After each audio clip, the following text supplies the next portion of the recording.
Եկեք ընթերցենք Սաղմոս 29-րդ գլուխը։ Տվեք Տիրոջը, ով Աստծու որդիներ, տվեք Տիրոջը փառք եւ զորություն,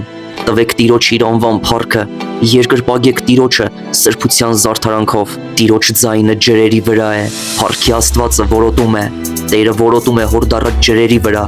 Տիրոջ ձայնը զորավոր է, Տիրոջ ձայնը փառավոր է, Տիրոջ ձայնը փշրում է մայրիները, եւ Տերը փշրում է Լիբանանի մայրիները, եւ նա Լիբանանը վեր վազել է տալիս հորթի նման, եւ Սարիոնը վայրի ցուլի հորթի պես։ Տիրոջ ձայնը կրակի բոցերը ճեղքում, Տիրոջ ձայնը դողացնում է անապատը, Տերը դողացնում է Կադեսի անապատը։ Տիրոջ ձայնը ծնել է տալիս եղնիկներին եւ մերկացնում է ծմակները, եւ ամեն մեկը նրա տաճարում նրան փառք է հռչակում։ Տերն իշխում է ջրհեղեղի վրա, եւ Տերը թագավորելու է հավիտյան։ Տերը զորություն կտա իր ժողովրդին, Տերը խաղաղությամբ կօրհնի իր ժողովրդին։